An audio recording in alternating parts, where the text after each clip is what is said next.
hi friends welcome to Rena Samayal इनके என்ன சமையல் பார்க்க போறோம்னா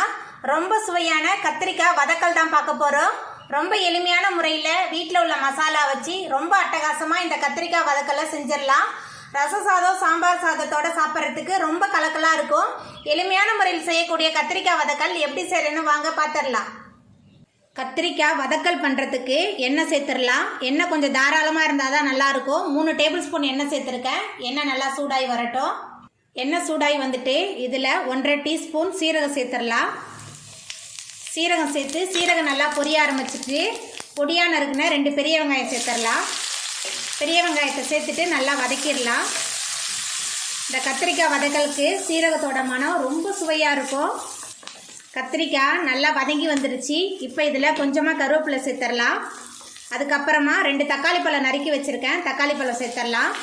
சேர்த்துட்டு எல்லாத்தையும் நல்லா வதக்கிடலாம் வெங்காயம் தக்காளி நல்லா வதங்கி வரணும் நல்லா வதங்கி வரும்போது தான் நம்மளோட கத்திரிக்காய் வதக்கல் நல்ல சுவையாக இருக்கும் நல்லா வதக்கிடலாம் நம்ம சேர்த்த வெங்காயம் தக்காளி நல்லா வதங்கி வந்துருச்சு இப்போ இதில் நீல வாக்கில் நறுக்குன 7 கத்திரிக்காய் சேர்த்துடலாம்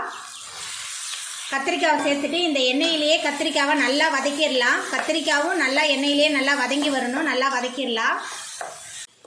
கத்திரிக்காய் எண்ணெயில் நல்லா வதங்கி வந்துருச்சு இப்போ இதில் மசாலா தூள்லாம் சேர்த்துடலாம்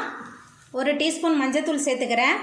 அதுக்கப்புறமா தனி மிளகாய் தூள் 1.5 டேபிள் ஸ்பூன் எடுத்துருக்கேன் உங்களுக்கு காரத்துக்கு தகுந்த மாதிரி சேர்த்துக்கோங்க அதுக்கப்புறமா உப்பு கொஞ்சமாக புளி தண்ணி சேர்க்குறேன் சேர்த்துட்டு எல்லாத்தையும் திரும்பவும் இந்த எண்ணெயிலே கொஞ்சம் நேரத்துக்கு நல்லா வதக்கிடலாம் நம்ம சேர்த்த மசாலா புளி தண்ணி எல்லாமே இந்த கத்திரிக்காயோட சேர்ந்து நல்லா கலந்து வதங்கிருச்சு இப்போ இதில் கொஞ்சமாக தண்ணி சேர்த்துக்கலாம் ஏன்னா கத்திரிக்காய் நல்லா வதக்கிட்டோம் அதனால் கொஞ்சமாக தண்ணி சேர்த்துக்கலாம் கொஞ்சமாக தண்ணி சேர்த்துட்டு நல்லா கலந்து விட்டு வேக விடலாம்